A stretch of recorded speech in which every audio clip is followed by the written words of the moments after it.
नमस्कार दोस्तों। आज की इस वीडियो में मैं आपको बताऊंगा कि क्या लॉ ऑफ अट्रैक्शन में टेक्निक्स का इस्तेमाल करना ज़रूरी है और क्या आप बिना टेक्निक्स का इस्तेमाल किए मैनिफेस्ट नहीं कर सकते, और क्या आपको टेक्निक्स करना पसंद नहीं है और आप ऐसा सॉल्यूशन चाहते हो कि बिना किसी टेक्निक के आपके सारे मैनिफेस्टेशन पूरे हो जाए। तो आज की वीडियो आपके लिए है और इसका जवाब है हाँ, आप बिना किसी टेक्निक का इस्तेमाल किए भी अपनी मैनिफेस्टेशंस को कर सकते हैं और इतना फास्ट कर सकते हैं जितना आप टेक्निक्स के जरिए भी नहीं कर पाते। लेकिन उसके लिए आपको मैनिफेस्टेशन के 3 स्टेप्स को समझना होगा जो कि अब्राहम हिक्स ने बताए हैं। जो कि पहला स्टेप है आस्क, जो कि आपका काम है भी और नहीं भी, क्योंकि हमारी आस्किंग हमारे कॉन्ट्रास्ट को देखकर ही होती रहती है हमारी लाइफ में। फॉर एग्जांपल, जब आप फाइनेंशियली अपनी लाइफ में स्ट्रगल करते हो तो आप अच्छी जॉब को मैनिफेस्ट करना चाहते हो, यानी अपनी लाइफ में और ज़्यादा पैसे चाहते हो। कोई इंसान अगर आपको धोखा देकर जाता है तो आप समझते हो कि आपको अच्छा रिलेशनशिप चाहिए, या जब आप बीमार पड़ते हो तो आपको अच्छी सेहत चाहिए होती है। इसी तरह हमारी लाइफ में जब कॉन्ट्रास्ट आता है यानी प्रॉब्लम्स आती है तो उसमें से निकलने के लिए हम सॉल्यूशन ढूंढते हैं और उन सॉल्यूशन से ही हमारी आस्किंग होती है। लेकिन हमारे अंदर उतना बिलीफ नहीं होता। हम हर चीज़ को यूनिवर्स को स्पेसिफिक करके बताना चाहते हैं ताकि वो हमें वो चीज़ दे सके। इसीलिए हम स्क्रिप्टिंग करते हैं या दूसरी टेक्निक्स करते हैं यूनिवर्स को बताने के लिए कि हमें क्या चाहिए। और अब्राहम हिक्स हमेशा यही कहती है कि यूनिवर्स हर वक्त आपको सुन रहा होता है। अभी इस वक्त जब आप वीडियो देख रहे हैं तो भी आपकी थॉट्स को यूनिवर्स सुन रहा है, और आप जो भी मांगते हो यूनिवर्स उसे आपको इमीडिएटली दे देता है, यानी वो आपकी एक वाइब्रेशनल रियलिटी में आ जाता है। और यहीं से शुरू होता है दूसरा स्टेप मैनिफेस्टेशन का, जो कि है गिवन। पहला स्टेप है आस्क, दूसरा स्टेप है गिवन, यानी जब भी आप यूनिवर्स से मांगते हो यूनिवर्स आपको इमीडिएटली वो चीज़ दे देता है, लेकिन एक वाइब्रेशनल रियलिटी में। इसीलिए अब्राहम हिक्स की बुक का नाम भी ask and it is given ही है। और ये दोनों यूनिवर्स का ही काम होता है। आस्किंग आपके लाइफ के कॉन्ट्रास्ट को देखकर होती है और देने का काम होता है यूनिवर्स का। फिर आता है मैनिफेस्टेशन का तीसरा पार्ट, जो है अलाउइंग, और यही हमारा इकलौता काम है। और हमें मैनिफेस्टेशन के लिए यही सबसे ज़रूरी है कि हम रिसीविंग मोड में रहें। और रिसीविंग मोड में रहने का मतलब ये है कि आप रेजिस्टेंस में ना रहें, यानी आपके डाउटफुल थॉट्स ना हो, आप डिप्रेस ना हो, स्ट्रेस ना हो, इस तरह की वाइब्रेशन आपकी ना हो। और अब्राहम हिक्स हमेशा वाइब्रेशनल अलाइनमेंट की बात करती हैं, यानी अगर आपको कुछ भी आपकी लाइफ में मैनिफेस्ट करना है तो आपको वाइब्रेशनल अलाइनमेंट में रहना होगा अपनी डिज़ायर के साथ। और अब्राहम कहती हैं कि आपका इकलौता रीज़न आपकी डिज़ायर आपके पास नहीं होने का यही है कि आप अपनी वाइब्रेशनल अलाइनमेंट में नहीं हैं। और जब आप समझते हो कि वाइब्रेशनल अलाइनमेंट कितनी ज़रूरी है तो ये भी आपका सवाल होता है कि कैसे वाइब्रेशनली अलाइंड हो। तो इसका आंसर अब्राहम देती है कि इसका सबसे ईजीएस्ट सॉल्यूशन है कि आप जॉयफुल मूड में रहें, हमेशा ग्रेटफुल मूड में रहें।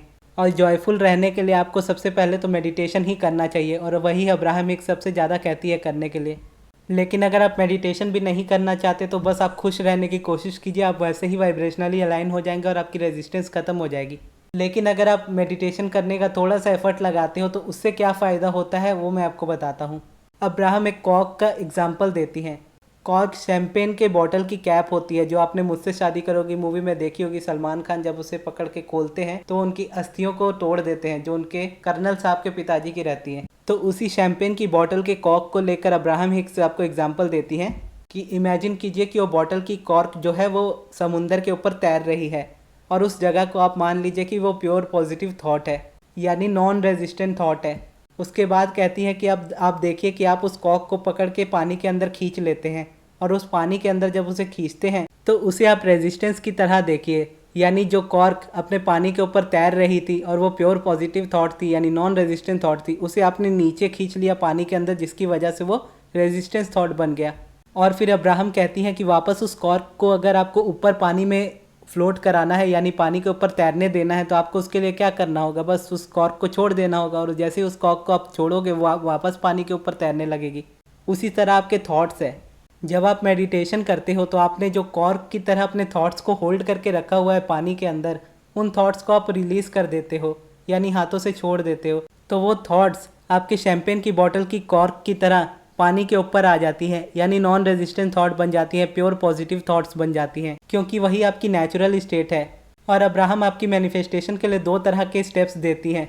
एक तो ये है कि आप एक एक करके रेजिस्टेंस को अपने लाइफ से हटाओ ताकि आप अपनी मैनिफेस्टेशन के क्लोज जा पाओ, या फिर आप सीधा सीधा मेडिटेशन करो जिससे आपके थॉट्स कम हो जाए, और थॉट्स जब आपके कम होंगे तो आपके रेजिस्टेंस ऑटोमेटिकली कम हो जाएगा, और वो जो थॉट्स की कॉर्क है वो अपनी वापस पोजीशन पर आ जाएगी, यानी पानी के ऊपर आ जाएगी, यानी आप प्योर पॉजिटिव थॉट में आ जाएंगे। और अब्राहम यही रिकमेंड करती है कि आप मेडिटेशन इसलिए कीजिए क्योंकि जब आपकी लाइफ में रेजिस्टेंस रहती है यानी कोई प्रॉब्लम रहती है तो उस वक्त आपके लिए उस सिचुएशन में पॉजिटिव सोचना बहुत मुश्किल होता है, क्योंकि आपकी रियलिटी आपको अलग दिख रही होती है और उसे आप चेंज नहीं कर पाते, जिसकी वजह से आप और ज़्यादा परेशान हो जाते हो।